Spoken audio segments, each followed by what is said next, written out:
going on, guys? Welcome back to the Social Club, where everyone has a voice. I'm your co-host, Jacob Hill, joined B by Cam Saunders. Hey, how y'all doing? I'm on the other side of the camera now, but we ready, baby. Man, we got a lot to talk about. But before we do that, go ahead and subscribe to the channel, like and follow all of our other content. Go check out our other videos. We just had 31 videos, 31 days. So you have 31 videos for the entire month of August to catch up on everything that we've been talking about, all the predictions that we've gotten right. And with that being said, bro, let's start with college football, bro. What you guys say?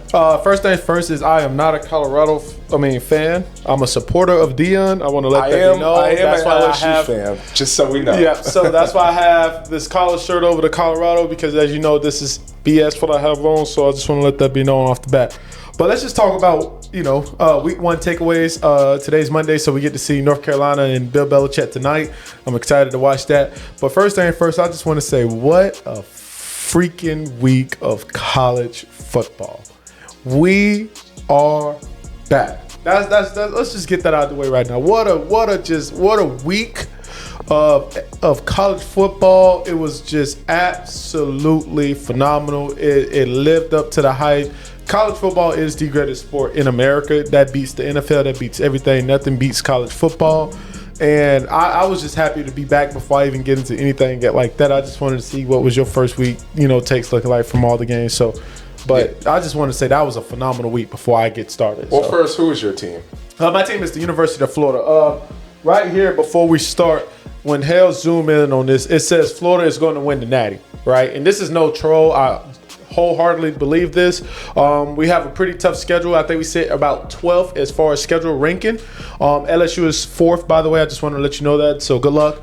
And yeah, we're gonna win the Natty. Let me. I just wanted to for everybody to see that. There we go. We'll just stick it right here. Hopefully they can sit up. But yeah, Florida, the University of Florida is gonna win the Natty. When you see me next time recording, you'll see me with a DJ Lagway jersey on. Probably every single day I'm in here recording until we win the Natty. So, well, as a LSU Tigers fan, I have my thoughts. But the most important thing. Shout out to you. Shout out to everyone whose team is 1-0. Yes, yes. That's all that matters, baby. It's a lot of people out there that's not 1-0, and I'm telling you right now, the worst thing you can be is get into your group chat knowing your team did not win a football game this week. That is the worst feeling, because you can't be a part of the conversations.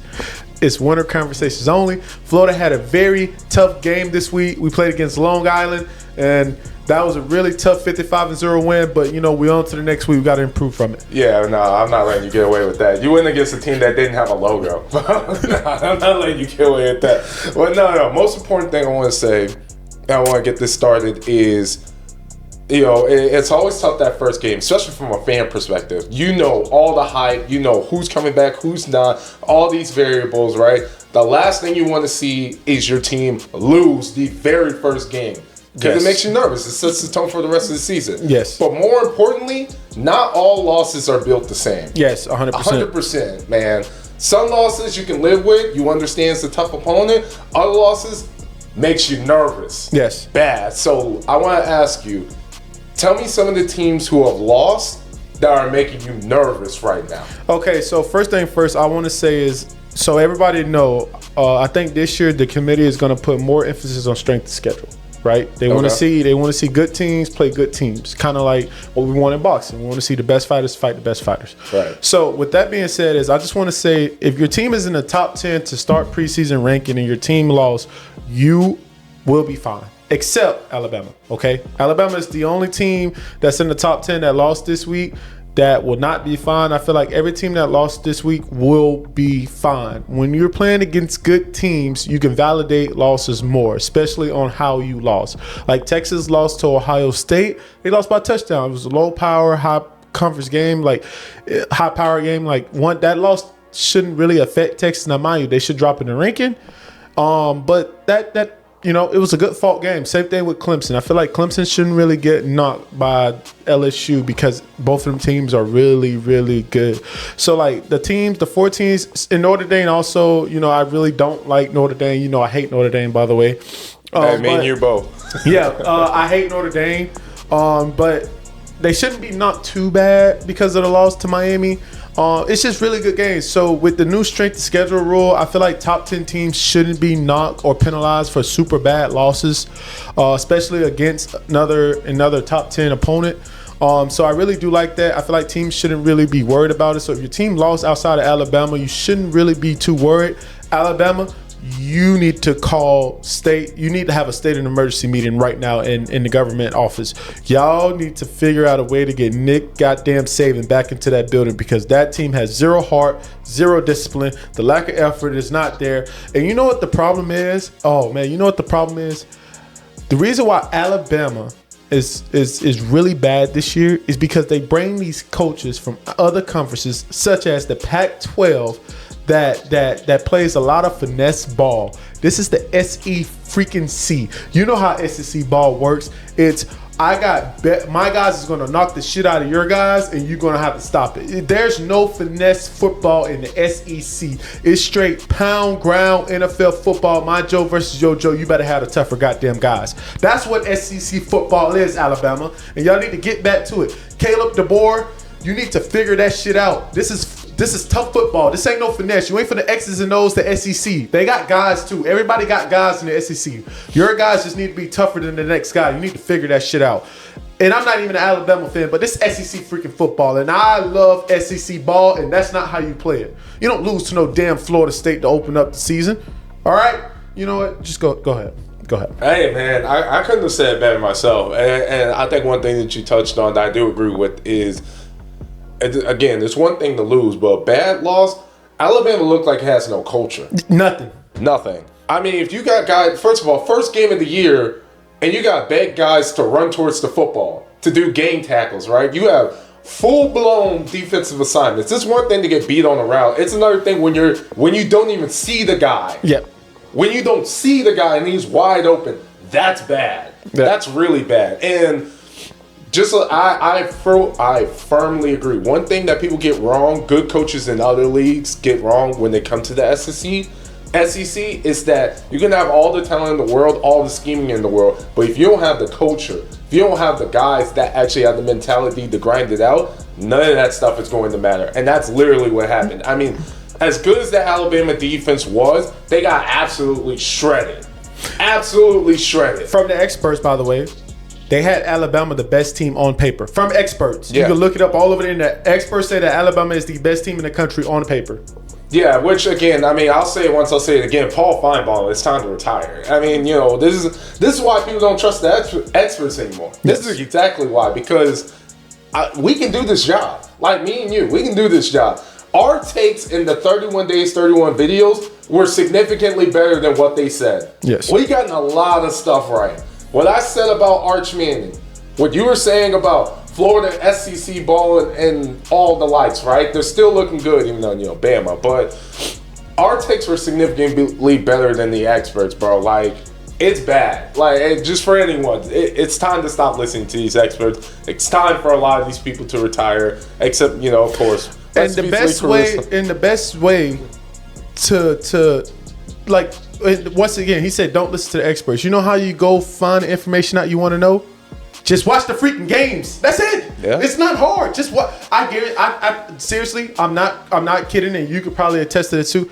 I think I watched every single football game, or at least saw at least 5 minutes of every single game that played. Yes, bro. YouTube TV has quad screens for a reason, bro. You gotta put them on. I think I saw every single game this weekend. No, from Middle Tennessee to Akron to, damn it, I don't know who. I think I saw every single game. Yeah, bro. I was watching Army lose to Charleston State on Friday. Yeah, that was ridiculous. Yeah, bro. I've seen it all. But let me ask, what are some losses that you say you lost, but you guys are going to be fine? Clemson. Yep. Clemson is one. I hate Notre Dame. I hate them. But they got to figure out Jeremiah Love, and they got to get him on the field. He got to stay on the field. Like, I think it was one point where they said he was probably out for the game, and then he can't. I don't know what he got going on. But they got a redshirt freshman quarterback.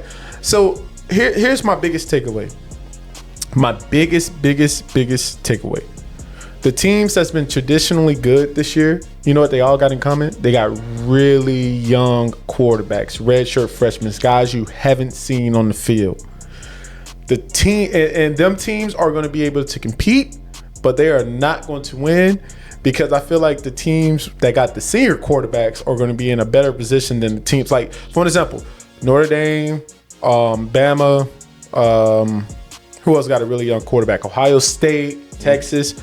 I throw in Florida to an extent. They all got really young quarterbacks that really haven't played. Now, let's get into the big Clemson, LSU, Florida State. The sleeper team, by the way. I think Florida State is going to be really good. And I got a hot take later in the show. Teams like that are going to be really, really good. Like I said, as good as Ohio State look, I hate to say this. I'm already calling this now. I'm taking Penn State over Ohio State this year.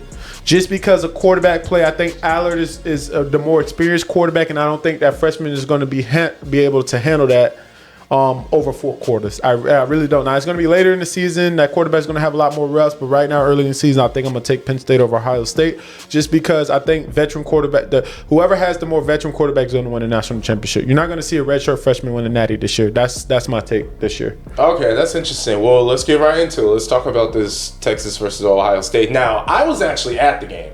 Yep. And if you guys haven't seen it, I posted a video about it, so go ahead and check it out. But that game was absolutely phenomenal, and 2 big takeaways I've had from actually seeing it in person is actually 3 things. Number 1, it is insanely tough to play at Ohio State. It's tough to play on the road in general. That may sound stupid. They're like, what made you think it wouldn't be tough? Listen, when you're actually there and you can hear the crowd noise and stuff, I know 1,000%. Not a single person on that field can hear each other. Even if we were right next, right next to here. That crowd was so loud, it felt like Arrowhead. Yeah. It was absolutely incredible. So it is super tough to play there. And Penn State has to go to Ohio State, which I think is going to be insanely hard for them to actually win. That's number 1. Number 2, Ohio State might have the best defense in college football. I disagree with that. From what I saw, disagree with that. From what I saw, that might be the best defense in college football. That was absolutely incredible. That was a masterclass. With that being said, Arch Manning was missing a lot of throws. Yes, but and that front 7 was way better than I thought it was. That secondary level, top tier. Completely top. You're wrong, by the way, and I'm gonna get to why you're wrong. Well, third thing I want to say is that Matt Patricia might be the best DC in college football, 100%. Yeah, bro, what he was, he won the Super Bowl for a reason. Yeah. Bro, what he was putting Arch Manning through, which is the only thing I will cut him a little bit of slack in. Bro, this man was lining up in cover 2, running cover 6. Yeah. Things like that. Like, he's switching the defense in the middle of the play. Like, I've never seen defensive schemes like that. It was absolutely incredible. But go ahead. Well, here's the thing. Back to Matt before I tell you why you was wrong about the best defense. I know you at the game, you saw things that I couldn't see. So you was probably watching the actual defense make rotation, live, because from the TV, you really can't see what the secondary is doing. So you probably saw a lot of, and you play football, so you probably saw a lot of like exotic coverages out there that I really couldn't tell, because I probably would have been amazed too if I was in the crowd able to see what the secondary was doing back there. So I really don't have no pushback to that. If you say you saw some exotic shit on that defense, I 100% believe you, and you got to give that guy some credit. Now, Texas had some opportunity to score some touchdowns. They should have scored twice in the red zone. They didn't. Texas blew that game. And I don't really blame Ohio State defense for being great. I blame Texas head coach. Can't think of his name. I'm blanking. Sorry. Oh, Sarkisian. I blame Sarkisian on that game. He made some questionable calls that is up for debate. Listen, I will tell you that final drive, that third down play by Arch, that might have been the worst throw I've ever seen in my life. Yes, I mean, I get what you're saying, but also, Arch Manning. No, Arch, it goes hand in hand. I don't blame him 100%. I blame some on Arch too. Arch got to make some plays. It is what it is. Now, back to the best defense thing. Yeah, sure. What's the best defense? LSU has the best defense in the fucking. If you listen, I hate LSU also because they in the SEC and they're their rival to us in Florida. LSU got the best fucking defense. Listen. Long live Corso, man. Long live Lee. Yep. But I cannot disagree with Lee. He had LSU picking the Natty, and listen, dude, that when I said the motherfucking Tigers was flying around that field versus Clemson, them boys was hitting. And also, for everybody, I'm gonna say including me, it's 2 quarterbacks that deserve respect after week 1. Carson Beck Yep. and Nussmeier. Yep. Garrett Nussmeier. Put some respect on them boys' name. They play phenomenal. Carson Beck is one. Carson Beck over Nussmeier, but Nussmeier. You know what Nussmeier didn't do? What? Turn the ball over. Nope. No idiotic picks. If Nussmeier play like that all year long, I think LSU can win the national championship. But LSU has the best. After week 1, my takeaway: LSU has the best team in the nation right now, from what I saw outside of Florida.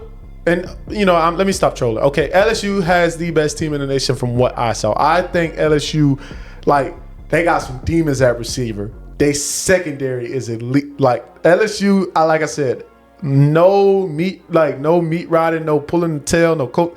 I think LSU has the best team in the nation right now. I was really shocked and surprised, and I was satisfied watching LSU play football. Hey, like I said, bro, it's time for me and you. We gotta get a job, all right? Because we had that conversation, Heisman favorites, right? And everything we were saying was looking true. Number 1 person I said Nussmeier. Mm-hmm. Bro, I mean, it speaks for itself.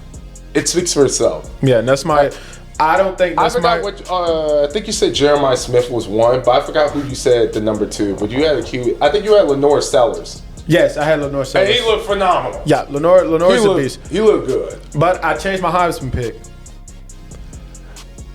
I like that quarterback from FSU, dog. That guy from Boston College. Listen, if that boy can keep running that ball like that, and he can keep winning some football games, and he can keep his passing percentage high, watch out. Florida State might win the ACC this year, bro. If he can use his legs and create plays, I think Florida State got a legit shot. I don't know. See, here's the thing, and I'm gonna ask you this: is Florida State really that good, or Alabama just that bad?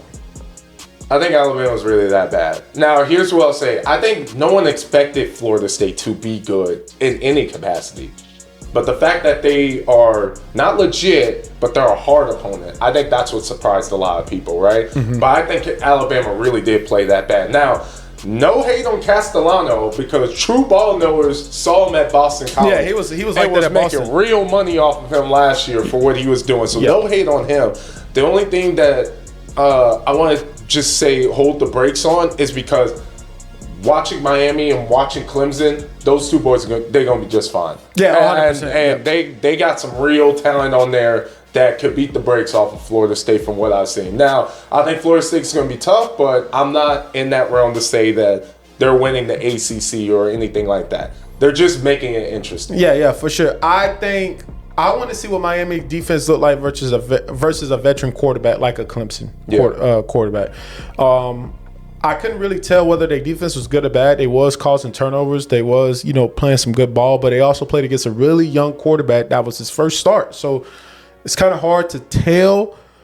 So we just got to see when Miami play better quarterbacks and see how good they look. So. Yeah, I would say from what I saw, their front 7 looks really improved. And I think that was my biggest concern with Miami going into this year. I wasn't quite sure how they play against the run, because everyone remembers Cam Ward should have been in the playoffs, but that Miami defense was holding them back. It was horrible. So this defense looks a little bit more refined. They at least look scrappy. Yeah. For sure. They at least look scrappy. Which, by the way, that reminds me.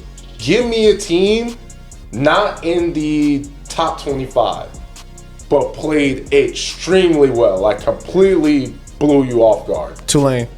Okay. Tulane looks really good. With that BYU quarterback. Yes, Tulane looks really good. And also Utah. Yep, Utah looked it. One thing about Utah defense carries. Utah defense is going to always roll over to the following year. I don't know what the hell Utah doing out there with that defense, but that defense rolled over every single year. Somehow, some way, that defense rolled over every single year. Tulane, Utah, and then I'm gonna give you a third. Let's see. Tulane, Utah, and then I think this was my sleeper pick too, and they didn't play nobody, but I went with Pittsburgh as like a really sleeper team that's gonna come up and be really good. So Tulane, Utah, and Pittsburgh. That's my top three. Okay. Well, first of all, shout out to Garth for his Utah pick. He was on there too, saying Utah making the playoffs and winning the Big 12, and they look like the best team so far. They look legit, so gotta give them a shout out for that. Now, my picks. Funny enough, I get to say Mizzou because they weren't ranked. Mizzou definitely surprised me. And what surprised me was the only reason why I feel like they weren't ranked was because they didn't know what the QB situation was going to be. But from what I'm seeing from the SEC, they at least look formidable. They look like they can compete in the SEC, which is what you want. And whatever people want to say, that team won 10 games last year. Well, here's my issue with Mizzou again. Once again, young quarterback. Yeah. That Mizzou team run into the Tigers of LSU. You think they putting up 60 points? Absolutely not. Like that's why I say this year is gonna come down who has the most experienced quarterback. Because like I said, that LSU defense will put that quarterback in a damn blender, spin him 3 times, throw him out, put him back in, and then have Mizzou thinking about going to transfer. I'm telling you, bro, it just all depends on quarterback play and what can they see. You telling me that quarterback can handle a scheme like Ohio State? Like that's what I'm saying. Like I feel like these big time schools with big time, whoever has the best defense is going to win the national championship this year. Let's just get that out of the way. Offense is not going to be able to put you into the national championship this year in college football. It's just too many good defenses. So that's just my only issue with Mizzou. Is that you just don't know what the quarterback play is going to look like. We're going to the Mizzou and Kansas KU game this year. I don't know when this video coming out. But it's coming out this week. Yeah, so we'll be there Saturday. We'll have live coverage from that game. I'm actually going to the game. So I will be in the crowd. Hot take, the game is going to be closer than what a lot of people think. I personally thought that College Game Day should have been at KU and Mizzou this week. Me personally, I think College Game Day should have been there this week. But I think that the game's going to be a lot closer because Kansas has the better quarterback. I'm telling you, college football is going to come down to quarterback play, just like the NFL. Dude, quarterback play is going to. I don't think Mizzou has a crazy defense that can carry like a LSU or Florida or whoever you want to say. So it's going to be basically is what quarterback can create the most plays, and I think that's what's going to win the game. And I think the game's going to be a lot closer. I think Mizzou pull it off, but I think the game's going to be a lot closer than what people think. I think Kansas is going to cover. And I think the spread is like -7.5. So. All right, well, interesting. Well, I have a number 2 team that I had in mind, but just to address this real quick, I think I agree. And that QB play from Jalen Daniels is going to be the difference maker. And whether they keep it close or they're going to get blown to shreds. Yes. Now, one thing I will say, I do want to give credit to that Mizzou defense. I mean, listen, that edge rusher that came out of Georgia, I think his name was Walker or something like that. I mean, but I don't see anyone on that Kansas offensive line that can block him consistently. I don't. Hell, who did Mizzou play? Who did Mizzou play? Hell, don't start pissing me off now. I get it. Don't start pissing me off. Who did Mizzou play? I understand they win against the school, the blind, deaf, and dumb. I understand that. That's like me saying Florida's going to win a natty, and you're going to be like, y'all play the team with not. Come on, let's not do that. Let's not do that. Let's not do that. Come on now. Hold on, you wrote it down. It's right here. Yeah, that was preseason pick. My mic cutting out. I'm getting so pissed off. Hold on, now. All right, I'm back. Come on, hey, don't start pissing me off with this Mizzou shit. Hey, they didn't play nobody. Listen, man, you gotta stand on it. You had Florida winning the Natty after they beat the Long Island Land Sharks. Yes. So come on, man. Don't tell me Mizzou got a good defense when we didn't see shit yet. Don't start pissing me off now. Like I said, it's gonna come down to KU QB play. We'll see what happens with that. But obviously Mizzou has the better team here, so they should take care of business. But I don't mind the take just because it's a state rivalry, and it hasn't happened in a long years, and there's gonna be a lot of KU fans out there. They're going to be roaring for sure. But I want to give you my number 2 team. Yeah, go ahead. My bad. Caught me completely by surprise. I got to give it to the University of South Florida.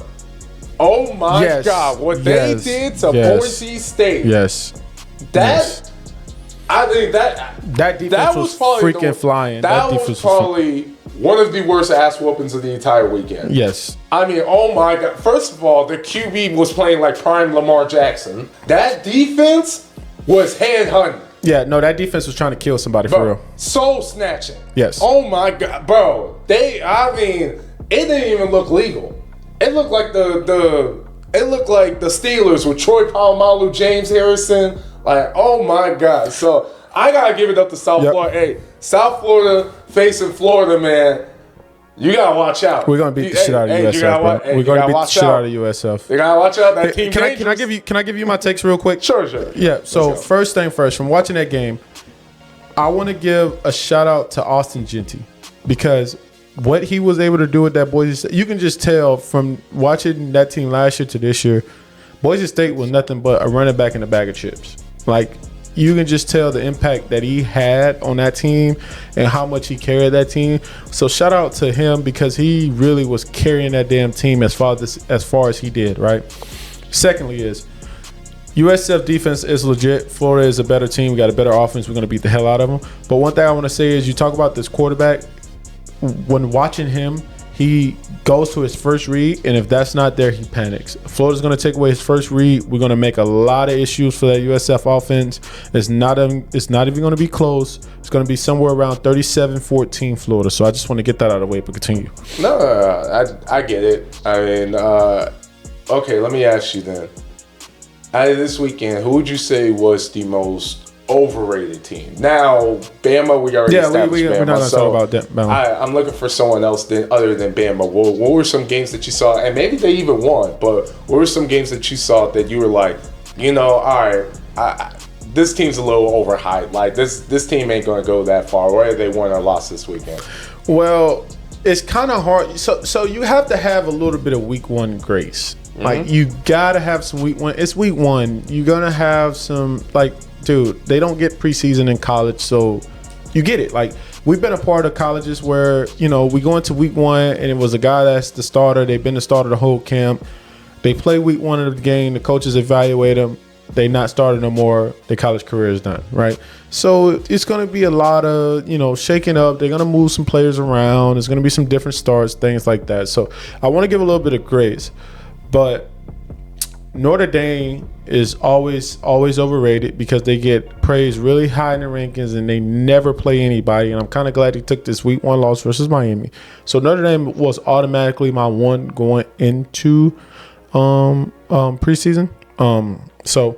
But I think that 7 of the top 10 teams that was preseason picks are going to make the playoffs. So it's kind of like really hard to tell. You got to wait until kind of like the injury bug come out to determine that. So I will say when it comes to losses, if you're going to lose early. Don't lose late. So, and lose to a good team. Lose early and lose to a good team. Yeah, so a lot of these teams are going to be just fine. But I have one in mind.